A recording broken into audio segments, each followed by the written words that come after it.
Okay, so we have a holiday called the holiday of Rosh Hashanah in a couple of days, and what I want to do here is to analyze some of the themes that we encounter on Rosh Hashanah and Yom Kippur that really raise some important questions. Specifically, I want to talk about the fact that we mention the idea of death and one's own demise several times in A, the literature regarding the holidays, and B, in the liturgy related to the holidays. And the question is obviously why. We'll try to establish what exactly is the problem with that. So first of all, we say one of the highlights of the prayer on both days of Rosh Hashanah and Yom Kippur is the Unasana Tokef prayer, where we essentially lay it all out. We say, and now we're going to determine who's going to live, and who's going to die, and who's going to be born, and who's going to pass on, and who's going to die, and we list all the grisly kind of deaths that you could ever imagine. Oh, that's true.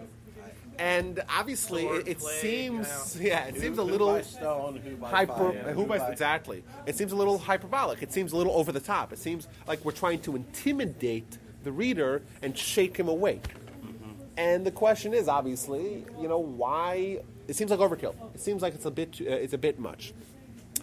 Some other examples. We say, our sages tell us that on Rosh Hashanah the books of the living and the books of the dead are opened in front of God. And lastly, we have the Talmud that says that there's three books that are opened. The books of the tzaddikim, the righteous, and they get automatically, right at the beginning, right in Rosh Hashanah, they get sealed to life. We have the Rishaim, the wicked, that get sealed to death, and then we have all the people in the middle. People in the middle, the people they're in-betweeners, and they get to wait till Yom Kippur. Mm-hmm. And if they do tshuva, they get sealed to life, and if they don't, they get sealed to death. That's what it says. Now, by the way, I want to point out that does not mean life and death as we think of it. This is what we talked about last week. So we talked about this week. I say Tos, exactly. It means Olam Haba. It means, did you have a life worth living or not? So I want to just focus a little bit on the kind of the emotion that is evoked when we think about death.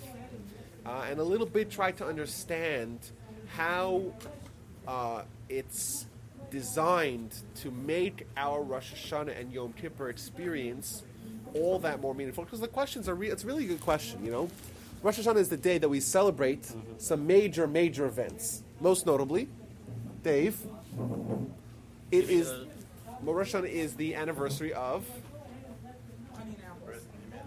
the birth of humanity. That's right. That's right. The Talmud says that the world was created on the 25th day of Elul.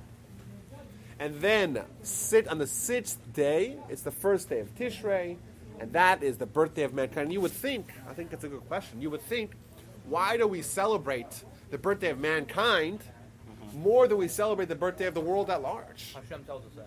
Well, That's in the Genesis story. Go ahead, you tell me. There had been no rain because there was no man to give thanks for it. True. Right? So if there was nobody here to see the miracles, it's not as critical to us. It doesn't as meaningful to us.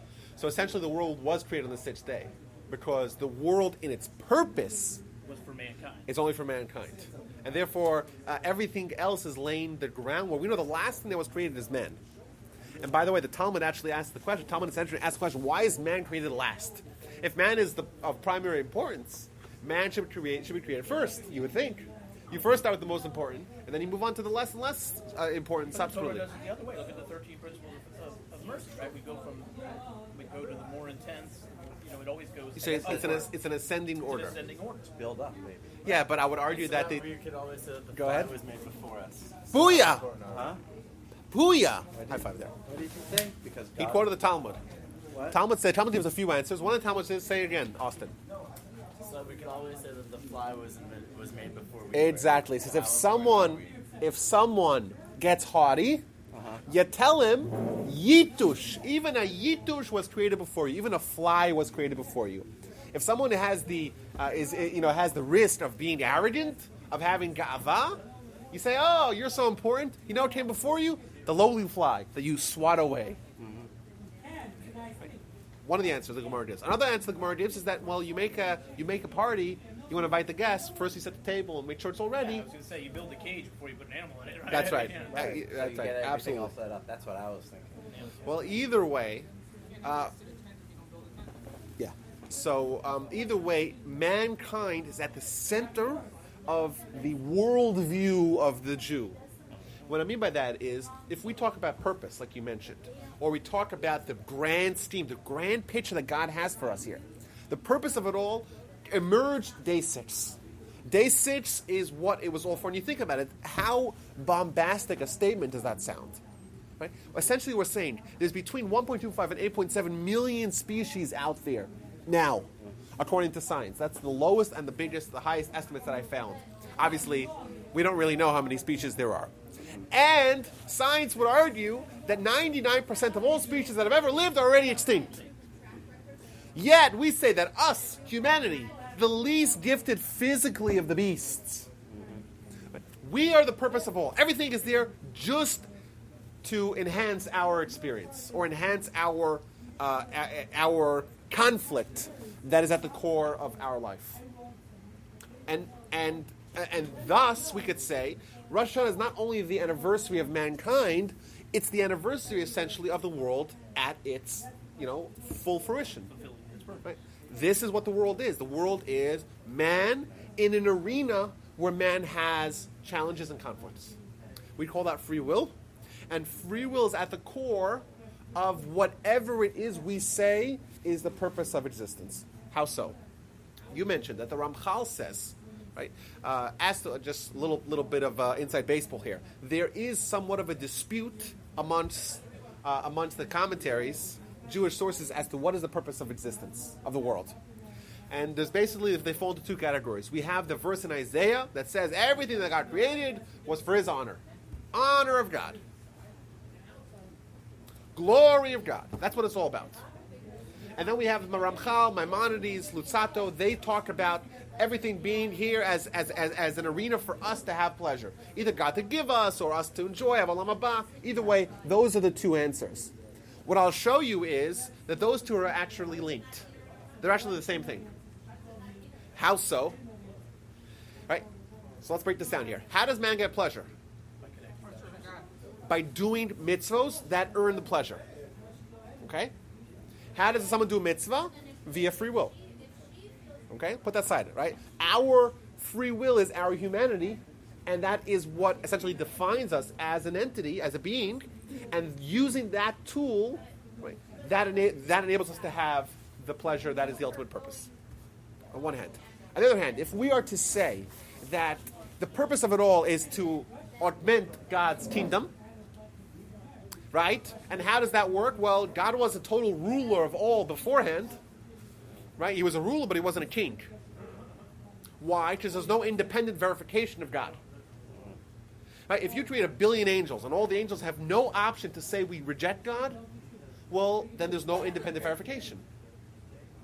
God had to create man. Man has free will. Thus, man has the ability to reject God. And then when man accepts God and does mitzvahs, right, uses the free will in a positive sense, you fulfill the expansion, augmentation of God's kingdom, of God's glory. Because now there is independent verification. Thus, they're both saying the same thing. They're both saying, and that's why the big question you could ask here is, Luzzatto lived in the year born 1707, 1746. He has no rights to argue on the prophet Isaiah, who preceded him by thousands of years. He doesn't have a right in Jewish philosophy to debate with Isaiah. What he is showing us is the other side of the coin. Both of them are describing the same process. The process is man using the free will, and that, on one hand, for man is very beneficial because we get the pleasure, and for God's kingdom, gets expanded. And both of those began on Rosh Hashanah. Man was given the opportunity to choose, and thus man had the opportunity, this purpose of gaining the positive results of their choices. That's done on Rosh Hashanah. And you know what? Now, on Rosh Hashanah, when man is in existence, now there's an opportunity for independent verification of God's kingdom. And the first time they have an opportunity to look. Well, not really, because if you look at the sources, they talk about what happened. There's a midrash that says that when Adam was created, all the animals came and started bowing down to Adam. Because remember, man has some corollary with God. Man is created in the image of God. The animals see man and they say, oh, this is God. Right? And they go bow down to him. And Adam says, no, you made a mistake. I'm in the image of God, not God. And then he encourages all the animals to go bow down to the Almighty God himself. Now, obviously, there's a major difference to understand what exactly it means, but clearly this doesn't mean that right away there was a sin. That happened a little bit later. We'll have to, break down that day. It's a big discussion. It's a very pivotal day in human history, or the world history. Either way, that's what Rosh Hashanah is about. Rosh Hashanah is the anniversary of mankind. It's the inauguration of God's kingdom. We blow the shofar to establish, what's the word when you do it? To inaugurate a new kingdom, so to speak, because coronation exactly of a new kingdom. We have judgment. Why do we have judgment? Why is judgment linked to?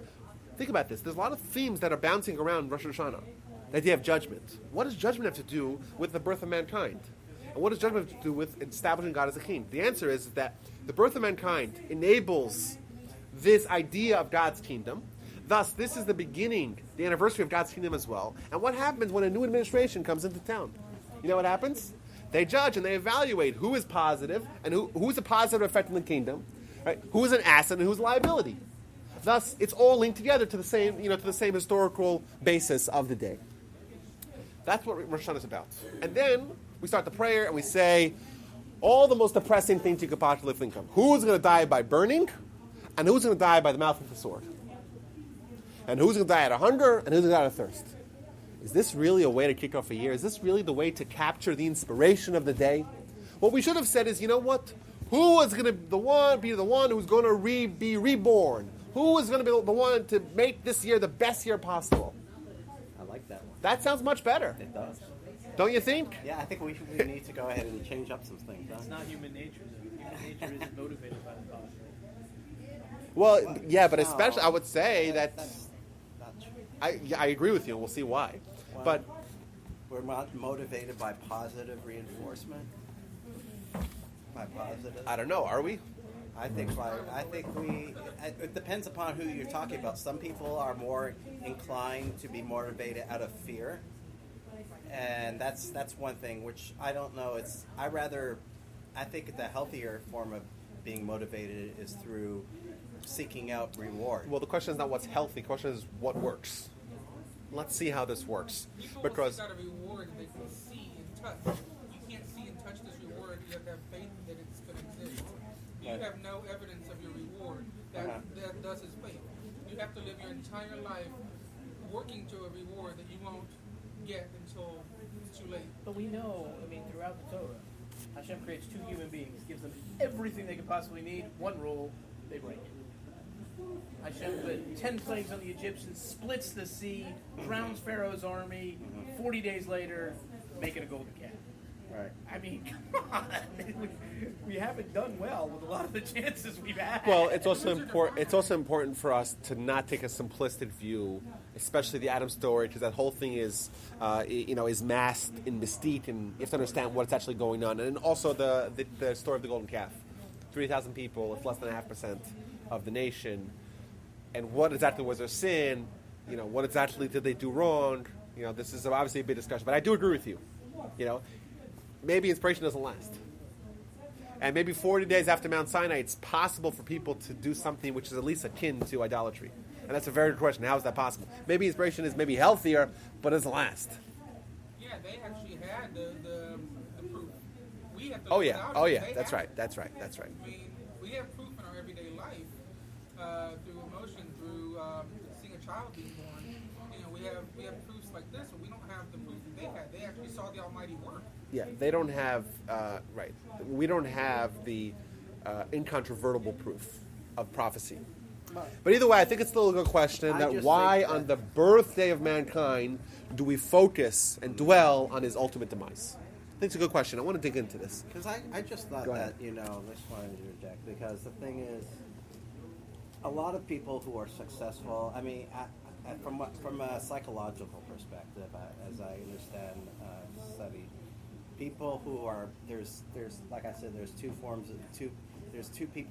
types of people in this world who are motivated, different types of motivation. One is through avoidance, motivated through avoidance of fear and dread, and then there's those who are seeking out, who feel confidence about themselves. They feel like they have control, and so therefore they feel they're going to set up rewards or something like that they're going to want to achieve because they feel like they're worthy of achieving. A person who has a really negative self-concept, they're not going to be thinking about all these rewards and all that. That's why they're more based on trying to avoid the fear. It's kind of basically live just out of it's not. I think it's a minimal form of motivation. What, As fear? Avoiding, just like, living your life avoiding. So we're things. going to try to see if we can infuse it. We're always supposed to remember those two phrases. Like on the one hand, the world was created just kind of evil, and on the other hand, like I come from the Hebrew God, everyone just at the end. That's interesting because those seem to both be they seem to be contradictory, right? Diametrically opposed, but that's kind of like what you're saying too. Here's the birthday of the world, yet we're talking about like all these horrible things that who's going to die. Well, I would say, interestingly, about what we mentioned earlier, that why was man created last? One of them is on one side of the coin, and one's on the other side. One of them is like, well, man's created last because man is the focus of it all. Prepare everything and then bring man. And then the other one is man is created last because man is so insignificant, he's even less significant than the fly. So maybe both of them have their place. And I would argue, by the way, that in Rosh Hashanah we do mention, it's not like it's all, dread and gloom and doom. There is this positivity for, we talk, blow the shofar, and that's heralding a new beginning. And even in halacha, it's brought down that we dressed in holiday clothing because we're so assured of our continuity and perpetuity. So yes, I'm sorry. Isn't that arrogant of us? No, why is it arrogant? It means that we're special, We're special, but and we're we saying- know we have assurances that we're going to be successful in our judgment. We know that for sure. No matter what happens, no matter what the Iranians try to do, I guarantee you, the Jewish nation will survive 5776. We will. It's going to happen no matter what, right? And that's a very good thing. That's a very positive thing. Well, actually, it's 15 years, actually. The thing is, you said the Jewish nation, but we're saying we do it, yes, for the nation, but we're also doing it for ourselves. And so we have assurance that the nation's going to survive. We don't have assurance that we're going to survive. Better get our act together, huh? So maybe the value of the flip side of the coin is to spur us to make sure that we have the best kind of experience that we could have individually, the most transformational one that we could have to make ourselves better for the upcoming year. So maybe that's a good point. We cannot just say, we'll survive 5776. Yeah, maybe the nation itself at large will survive. What about me as the individual? Okay, so let's talk about a little bit what happens when someone thinks about their own death. Because I want to make the argument here tonight that contemplating someone's own death will awaken someone to live a better life. And it's not just a way of freaking someone out. It's a way of inspiring someone to galvanize and mobilize them to become great people, which is our destiny and is our responsibility.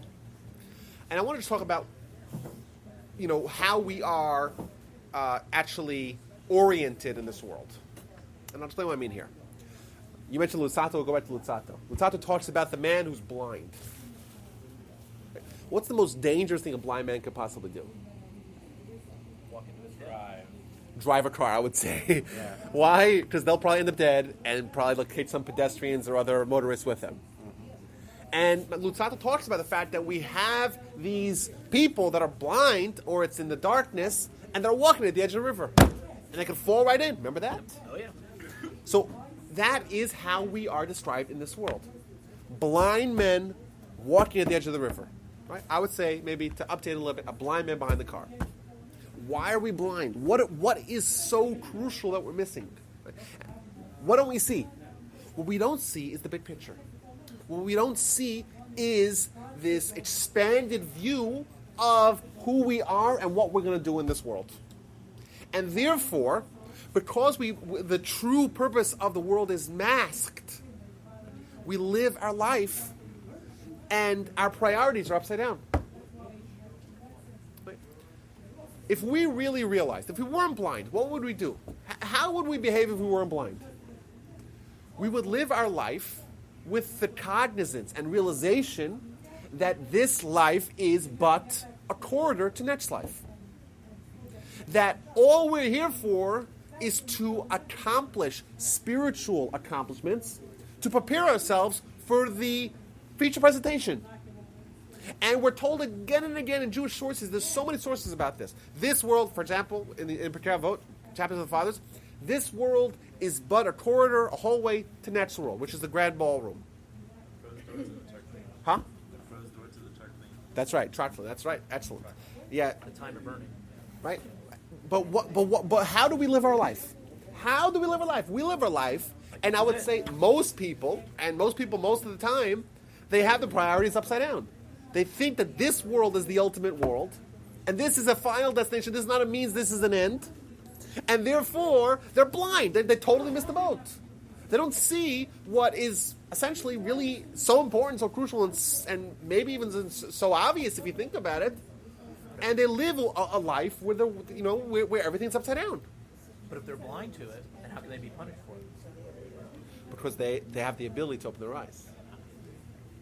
And that's why I'll tell you, there's this great verse we say, "Ki ner mitzvah v'Torah or," because a mitzvah is a candle and Torah is light.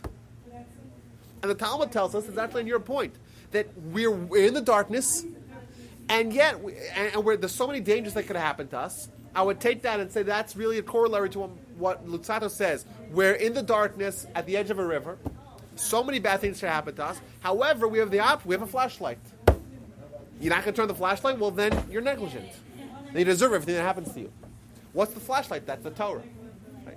And what's the or a candle is the mitzvahs. Those things open up our eyes. Now, interestingly, there's a famous song, this Jewish song, that describes a conversation that two twins have in utero. Right? And they're having this discussion, and they're arguing whether or not there's anything else besides for their existence. And one brother tries to tell the other brother, "Oh, there's this big world out there," And the other one says, "No, this is all we got." And then one of them is being born. The other guy's like, "Oh goodness, my brother died. You'll never see him again." And the opposite is actually true, because this is just a corridor to the next world. And by the way, this song, I never found a source for it in Jewish writings, but I think I have the source. What was the word you said you described the corridor? Prosdor. Do you guys know, so I just discovered this today, that the Talmud does not, or the Hebrew is called the holy language, Lashon HaKodesh. Why it's called Lashon HaKodesh? You know why it's called Lashon HaKodesh? God, the language that Hashem created the universe. That's not what Maimonides says. Why is Hebrew the holy language? Maimonides tells us the reason why it's called the holy language is because there's no names for the reproductive organs. Really? That's what he says. Really? I never heard that. That's what he says. There are no curse words or bad. That's right, but there's no name for the reproductive That's why organs, we have Yiddish. and that's why when you when you study the Talmud and you study items that relate to certain parts of the anatomy, it has these euphemisms, and because there's no Hebrew words for certain anatomical organs. What would you say is the name that the Talmud accords to a birth canal? Prosdor, baby. Same word. How interesting is that? Maybe what it's telling us is that the authors of the Talmud, they use the same word, prosdor, to describe what this world is compared to the next world, and that's also the same little path, very short, seemingly insignificant, although, quite, I guess, remarkable and dramatic, but seemingly, on the grand scheme of things, not as significant as what the ultimate destination is. Very interesting. I just a thought to put on the side. That means it's corridor. The Yes, word is corridor. That's right. Go ahead. I have a question, kind of a roundabout. So, if there's no names for the reproductive organs, Yes. they would say that those organs are something to be held, private, or something that's to be. It's a certain sensitivity. But before the sin of Adam and Eve, we were completely exposed, like all the other beings on earth. Yeah, that's true. Weren't we meant to be natural maybe the element of holiness develops when it's possible to be unholy. So maybe post sin, there's opportunity for holiness, just because the opposite effect is true as well. That contamination and impurity can exist as well. Very interesting. Good point there. Rabbi Go Tatz ahead. actually gives a shear on that about Adam not wearing clothing. I said the Midrash is that his body was more like our fingernails. Was covered in vino. That's right. And he had such a pure neshama breathed in directly by Hashem. It shone. It shined out of him. He was looking at him. It was like looking at the sun. You couldn't see anything but this light. So he didn't need clothing. There was no immodesty. You couldn't see past the light. It was only after he sinned and it darkened his neshama that he required clothing. So you're saying that's why we have what's called immodesty and modesty rules because of that sin. Well, not only that, that sin greatly altered the reality of this world. It changed everything. Yeah. Well, with the Adam eating the apple. Well, what exactly happened? The sin. Let's call it the sin. The sin. Adam's sin.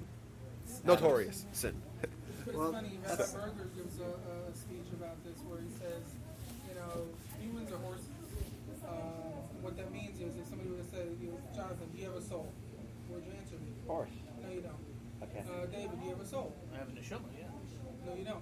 You are a neshama. You are a soul. Well, So you can't more have what you precisely, are. you're a So- fusion of since- body and soul. So the thing is you don't have what you are. You are what you are. You don't have what you are. So your body you have because you possess your body, but you don't possess your soul. You are your soul. So your body was meant to be like a horse. You don't put pants on a horse. After the sin, you put pants on the horse. It wasn't natural to put pants on the horse. That he gives a whole parallel about how we are a horse or a rental car. You're supposed to use it and treat it well, and when it's time to return it, you go on to your And I think that the soul is supposed to be the rider to the body's horse. right. Okay, so guys, let's dig a little deeper here. No problem. Comments? Oh yeah. Comments, questions. We're going to take this to another level. So what I'm trying to say here is like this. I'm trying to say is that the core problem of humanity is the fact that we're blind, and we're blind. And what does that create? That creates a misrepresentation of fact, as to what is important and what is secondary. Right? What is lasting? What's eternal, and what passes. And that is the underpinning of all our mistakes that we make in our lives. And it's a great story with the Chafetz Chaim. I'll say it real quickly because I want to finish this in time. There's this really wealthy man came to visit the Chafetz Chaim, and he saw his really sparsely furnished house. And he said to him, why don't you have like a more like nicer couches and better furniture? So he said to him, well, why don't you have, where's your furniture? I don't see your furniture. He says, well, I'm traveling. I have in my house, I have in my permanent domicile, I have my furnishings. Like, oh, me too. I'm also traveling in this world. Me too. And in the ultimate destination, right? That's where I have my, that's where I settle down. And in our perspective is that we look at this world as a destination, and therefore all our actions are directed, all our investments, all our time and our efforts and our thoughts and our deeds and our words, all those are invested to betterment of this current existence, this iteration of who we are. And we forget about what the ultimate iteration is. Well, we spend so much time in the corridor and not focusing enough on the destination, on the hallway. Now, why do we do this? Interesting. Why do we do this? Think about this. Why are we blind? Who makes us blind? Well, ourselves, but what part of our physiology, a Yetzer Hara.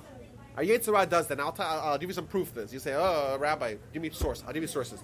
The Talmud says that the Yetzer Hara is compared to the yeast in the dough. You guys remember that? Se'or should be isatz. The Yetzer Hara is compared to yeast and the dough. What's the difference between bread and matzah? Right. Yeast. Only yeast. Now, what changes between matzah?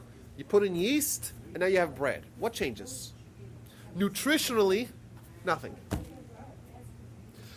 The experience is dramatically different, right? The allure and the appeal and the expansion, the ornamentation, of bread is just so much. Matzah is flat, but essentially it's the same thing. Now, if food is fuel, if you consider food to be just fuel, it's just a means, it's not an end, well then you should, matzah's fine. Doesn't matter. Comes along the Yetzer Hara, what does he tell you? He throws in the yeast, and he takes what ought to be fuel, and he transforms it into something unto its own. His settle down. This is a destination. Right? This is something that has its own value. It's not just a means to an end. It's not just a means to have strength to do Torah, to have strength to be a good person, to have energy to do what's right and to help others around you. No, it's an end unto itself. That's what it is. It is causing this diversion of direction, of focus in life. And it makes us blind because now we suddenly stop and we see everything. Oh, there's yeast everywhere. Our whole life, we have the yeast everywhere because everything we see, our house, our car, everything, right? Our physique, right? That's what we focus on. And how much of our day do we spend thinking about what it really matters? And what really matters is to take everything in this world and use it only as matzah, as fuel, and really focus on the next world. And by the way, I'll tell you, matzah is a mitzvah. Matzah is a mitzvah. What does that tell us? That tells us when you utilize this world as fuel, even this world becomes a mitzvah. So we can have it all. We can have this world, we can have next world, so long as we realize that it's matzah. Think about how different it is. What the Torah is telling us is that it's not we have to disavow ourselves from earth-like pleasures. No. We can enjoy them. Just realize that it's matzah. Realize that it's fuel. And matzah is a mitzvah. So matzah is even very good. It's delicious. And it's a mitzvah. Provided that you realize that it's not a destination. It's it's a tool that you use. It's fuel to help spur you to actually do. To get to the goal. The means is the adventure. The means, exactly. So I'll tell you that what if someone says, you know what, I really like, playing cards or going to the baseball game. But that's not an end unto itself. That's something to make me have the peace of mind to be able to do what's right in life. Well, maybe that's a mitzvah. If it's not a destination, it's matzah. Matzah is a mitzvah. How radical an idea is that? But it comes on the Yetzer Hara. And Yetzer Hara tells us, no. Let's drop in all the yeast, expand it, settle down. This is here. This is what we're here for. How do we battle the Yetzer Hara? I'll quote you guys a Talmud. Talmud in Brachos 5a. It gives us 4 ways to fight the Yetzer Hara. Number 1, it says you engage with him, or you battle, you spar the Yetzer Tov against the Yetzer Hara. What that means, it's a good question. If you have time, maybe we'll come back to it. Study Torah. If that doesn't work, study Torah. If that doesn't work, read the Kriya Shema. If those 3 don't work, remind him of the day of death. The best antidote, the best weaponry that we have against the Yetzer Hara is remembering the day of death. Because that's when he departs. He's done. Ooh, so how does that work? But either way, what we do see is that the best way to mitigate and attenuate and lessen the impact that the Yetzer Hara has on our perspective, if we want to minimize it, what do you got to do? What's the best artillery you have? Remember the day of death. Perhaps, we'll get this a little more Is that here. why, like, people, when they undergo, like, near-death experiences, that they sometimes their whole life afterwards is, like, totally altered? Well, not only that, They- you don't have to. for the positive, I mean. Apparently, you don't have to do a near-death experience. You have to even remind yourself of the day of death. You got to think about the day of death. That thought, that experiment, while it may be very uncomfortable, and we'll talk about why it's uncomfortable. Why is it uncomfortable? Why would think about your own death being uncomfortable? Everyone's going to die, right? Is anyone here think don't that like the unknown. Is anyone here? I'm looking around the room here. Is there anyone here who thinks they'll live forever? Anyone? Raise your hand. It's the fear of... Will you live forever? No. Whoa. So what's everyone terrified about death? We're all going to die. What's the problem? Well, what's the old expression? I think it's from a Bob Dylan song. Everyone wants to go to heaven, but no one wants to die. It's a natural human fear. But why? We're corporeal beings. This is the existence we know. We don't know what's on Fear of the other unknown? That's what I said. Fear But of I'll the tell you unknown. guys like this. My theory, Not enough done. perhaps. Let's bring this a step back. We'll get to why we're scared of dying in a second. Why are we uncomfortable thinking about death? and it should be uncomfortable. If you actually think about your own death and you imagine your body in a box, lowered into the ground, like you think about that, it's very uncomfortable, very unsettling. You're not dying. No, we're all hopefully going to live really, really long. But that thought is very, very unsettling. It is. I would say perhaps it's unsettling because that essentially means that our Yetzer Hara is done. Right? The fantasy is over.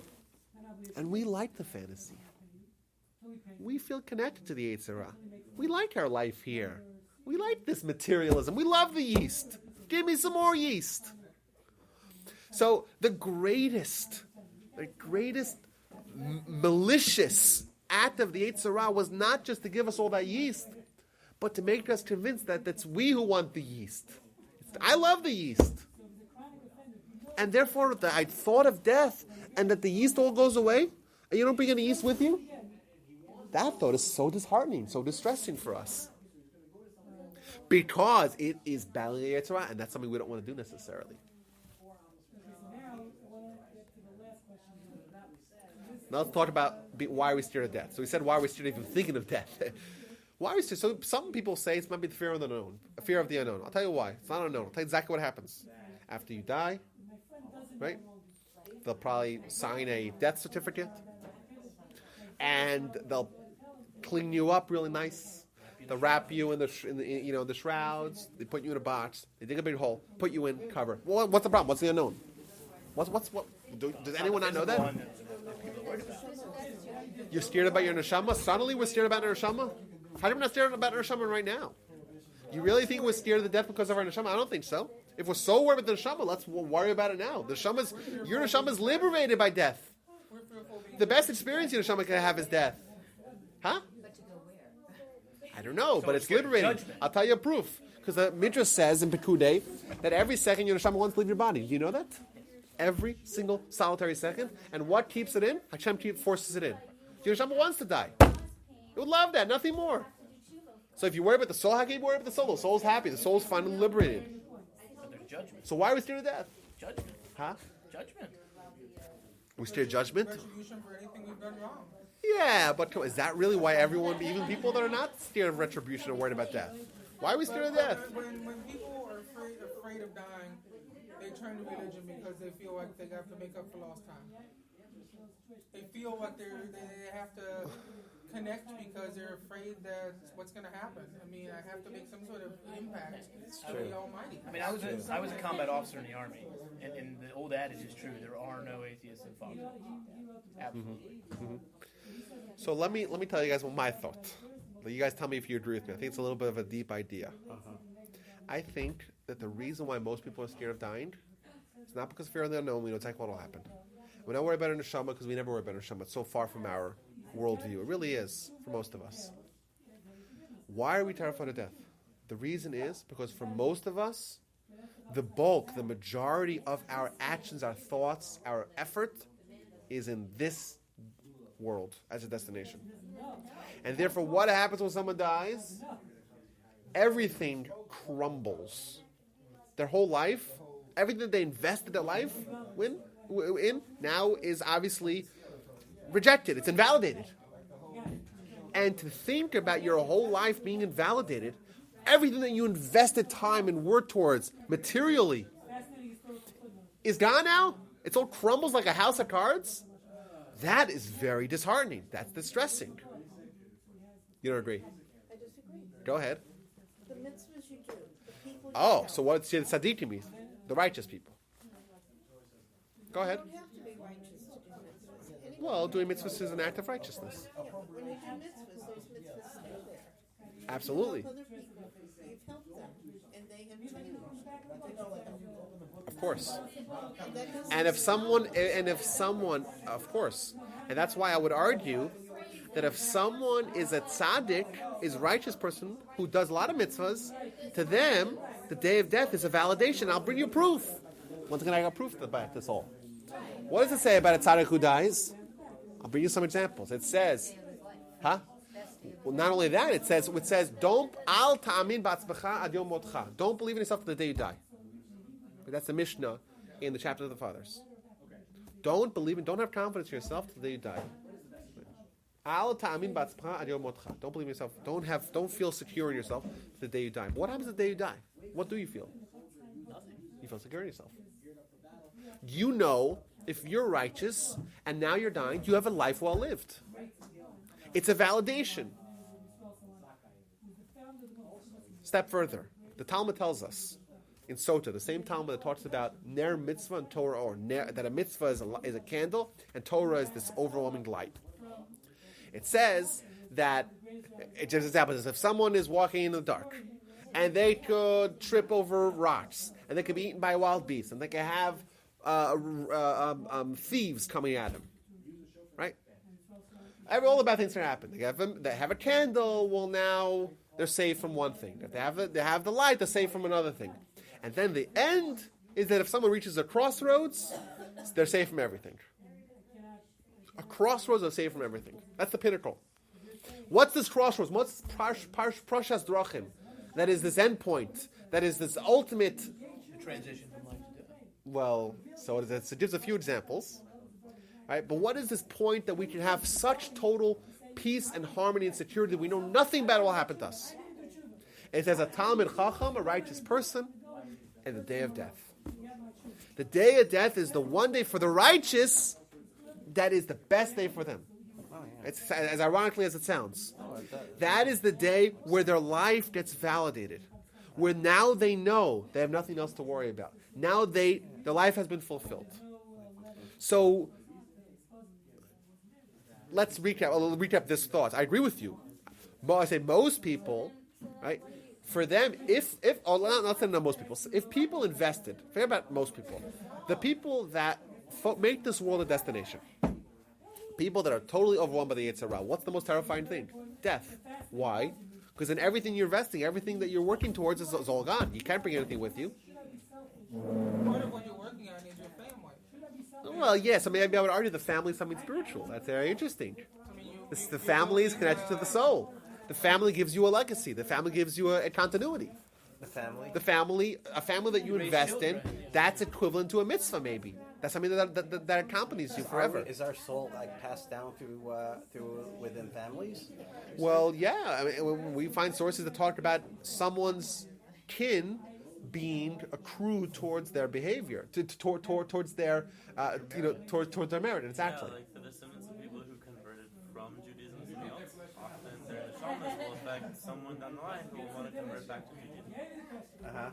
Well, not that someone who converts out of faith becomes a non-Jew. Right? Oh, yeah.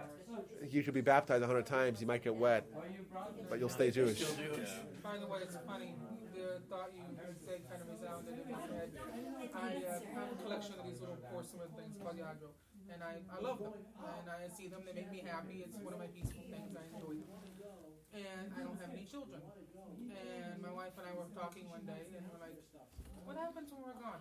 We have this collection, these beautiful things, and it'll end up sold for scrap somewhere, or somebody will say, what's this junk, and throw it away and not have any idea of the value.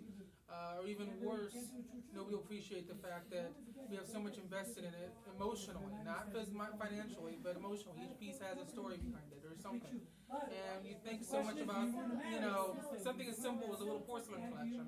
And, but you're right. I worry what will happen to the things that I have.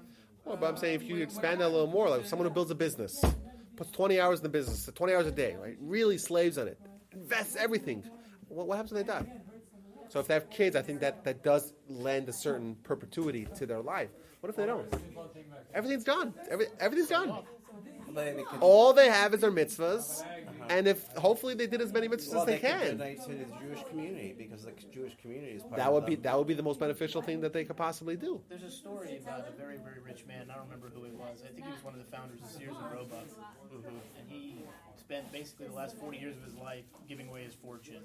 Israel, yeshivas, whatever. He had a rabbi that he used to learn with in Israel. And there was a long story behind it. Doesn't really matter, but he was there for a Shabbos and he needed a pair of socks. And he has his pair of socks. When the man died, he was 90 years old. He put in his will, he was from, he wanted a Jewish burial, but he said, I'd like to be buried in these socks. meaningful to me. And rabbis got together and they debated about it, and they said, you know what, I'm sorry. They told the family, I'm sorry, you can't do it. The shroud is it. There's no exceptions. That's it. After the funeral, they went to the reading of the will. And he had a note to his children at the bottom of the will. You get this, you get this, you get this. And he said, look, kids, between the four of you and the money I've left, you'll be four of the richest people in the United States. And remember, you can't take it with you, not even a lousy pair of socks. You have that same story? Sorry. It's okay. What? It's okay to steal my notes. Let me know the story here. So there was I don't know where this story comes from either, but I heard the story about this guy who was incarcerated. So He you was can't be buried in your famous Mercedes Benz. No, there was this one lady I think who tried to do it, wanted to bury in a Ferrari. Yeah. Talk about. But so there was this guy who. I'd have a metal detector and a shovel. So you can't have a really nice, pretty casket. You and could, but it doesn't mean Canvas gotta anything. be wood. Your body doesn't enjoy it. Your body eventually will disintegrate into nothing. There's a special thank you to our guest presenter, Rabbi Yaakov. Not done yet. Not done. We haven't barely started. Finishing up in just a few minutes, but just in a few moments. After the class is all complete, please do join us for gentlemen. Please do join us for Marav in the loft. We start in just a few minutes. And I want to draw your attention for all of you who have not yet seen the really high holidays learners experience flyer. There's still some in the back. We'd love to see you there. Please let your friends know, your coworkers. Say, hey, I'm looking for a place for the high holidays. I need something that's very beginner oriented. Nothing with the heavy Hebrew. I want to be inspired. This is the thing. This is the thing. Not too heavy on the Hebrew, but very, very heavy on the inspiration. Also, there are schedules that have all the high holiday times all the way through the end of Sukkot on the table in the front over there or the back. And we'd love to see you whenever you'd like to join us. Have a wonderful evening. Actually, I've read about this story where people want to be buried. There's this new form of burial where I'm gonna come No, I across. just say quickly because I Okay. don't want to finish. All that. right. So we are buried in almost like a tree, like a pod. We become like a seed. Yeah, but we really And don't. we create life. It's just Through our those kind of thoughts are man clinging onto some shred of eternity, and that's a good thing. And that's what we say with a mitzvah. You're able to do that.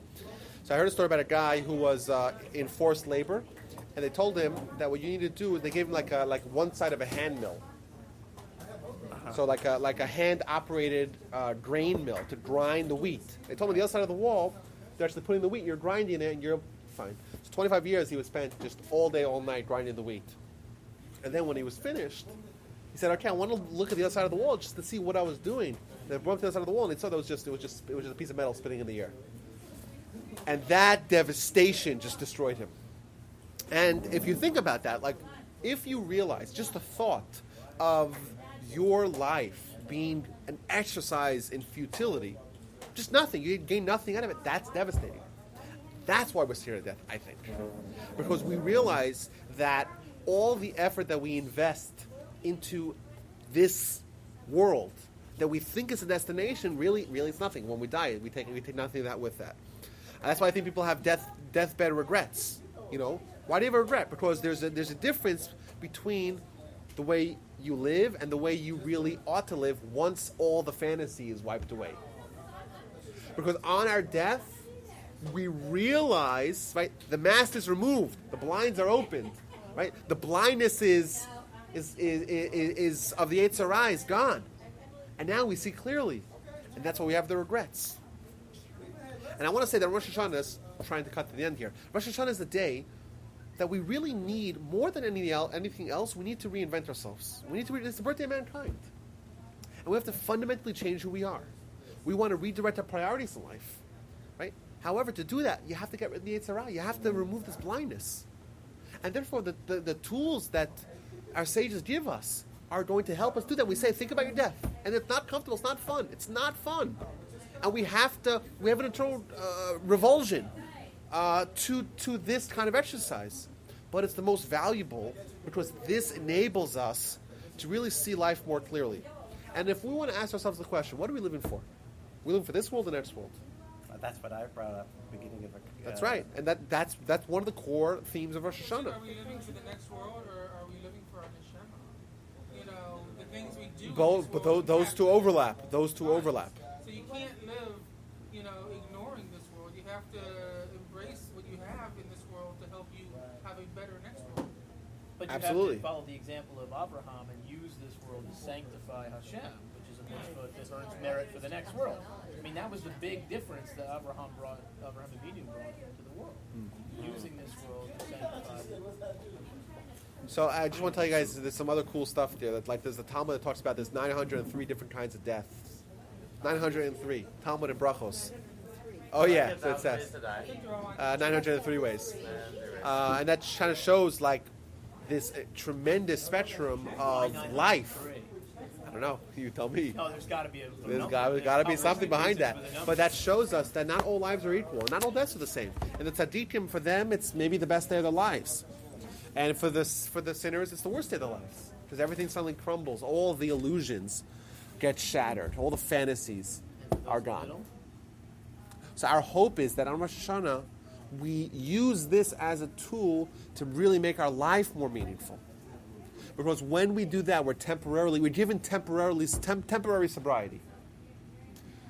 And by doing that, hopefully we can have the best year possible. Thank you for listening. And I know it's an uncomfortable subject, because it is. And that's why it works. Because it's taking us out of our normal elements and exposing us to this world that is true, but is uncomfortable for us because we kind of like it the way it is, as insane as that may be. Have a and Shana Tova, Umetuka, and everyone, let's have the most meaningful Rosh Hashanah we've ever had. Is it Awesome. okay to translate the second bracha of the Amidah as blessed are you, Lord our God, who makes zombies? L'chayem eitim? No, because it's not zombies. It's not zombies. We look at the Talmud that talks about what it means to be reinvented, to be reborn. It's not zombies.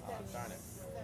Actually, Well, because to the earlier point, right, that you started with, you can't fulfill what Isaiah was talking about, bringing the glory to God, if you're an automaton. You have to Oh yeah, bring free will into it. that's right.